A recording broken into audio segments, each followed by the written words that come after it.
Page 38. Language practice. The past perfect.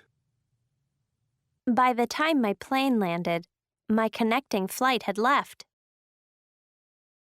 When we got to the station, the train had already left. Until you went to China, had you ever been to another country? I hadn't been there before, so I visited lots of museums.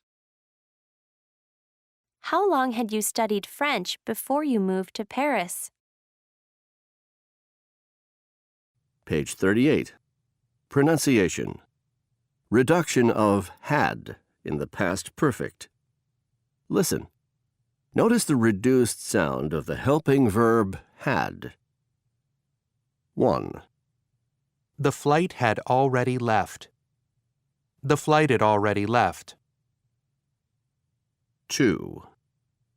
Pam had arrived by 3 o'clock. Pam had arrived by 3 o'clock.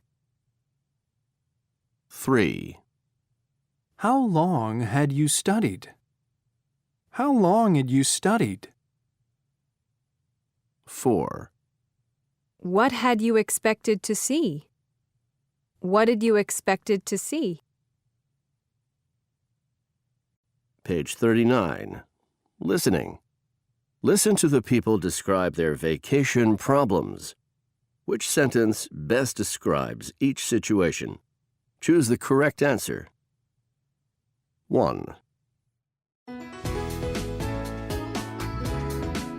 Hello, I'm Kevin James, and this is Travel Talk. Tonight, I'll talk to 3 people who recently experienced travel nightmares. Our first guest is Beth White.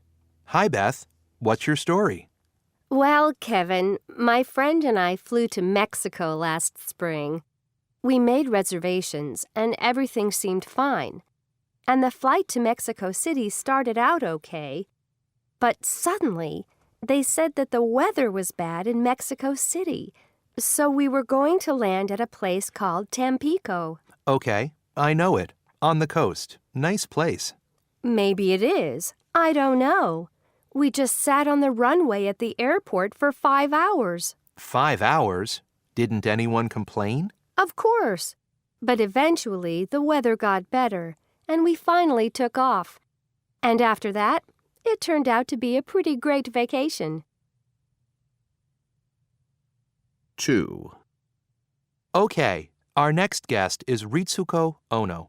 Ritsuko, tell us your vacation nightmare. Well, last year my husband and I went to Florida.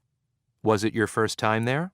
No, we'd been before, but this time we tried this new hotel that we had booked online. The price was great, and it looked nice on the computer screen. But there was one small problem. They hadn't finished building it when we arrived. What do you mean? They hadn't finished putting the roof on it. They said there was really no problem because it never rains there in July. But get this, it rained all night. And unfortunately, we got soaking wet. No. What did you do?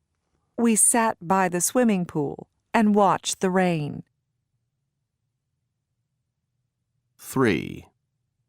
Okay, next up, we have James Andrews with a vacation nightmare from down under. That's right. I was scuba diving in Australia with a bunch of friends when the boat we were on started sinking.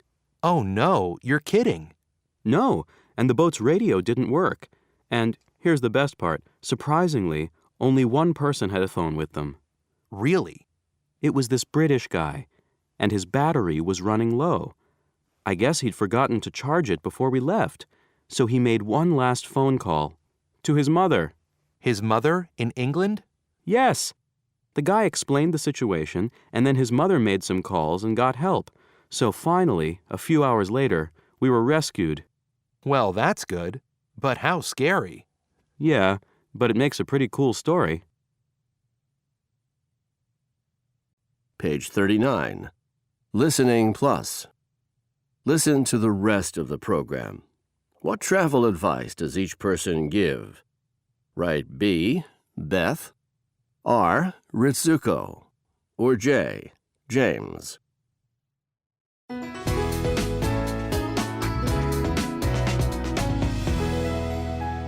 Okay, you've heard about our guests' vacation nightmares. Now let's talk about yours. Give us a call to ask a question or to share your stories. Here's our first call from Grace. Oh, hi, Kevin. Love your show. I want to ask your guests, based on your vacation nightmares, what advice would you give to people taking a vacation? Beth, any advice? Good question. Okay, when you fly, bring a good book. And plenty of water if you can. You might be waiting a while. Thanks. Ritsuko, how about you? Any advice for travelers? Oh, yes. Before you book a hotel room online, read the reviews. There are lots of places online with hotel reviews. That way, you can find out about any problems before you spend the money. I wish I had done that before my trip. Great suggestion. Also, I think I learned that cheapest isn't always best. For a few dollars more, there were some very nice hotels available. Next time, we'll spend more. Very true. James, how about you?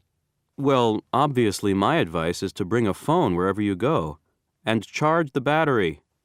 But also, don't be afraid to take risks. You can't sit at home just because there's a tiny chance your boat might sink. Very well said, James.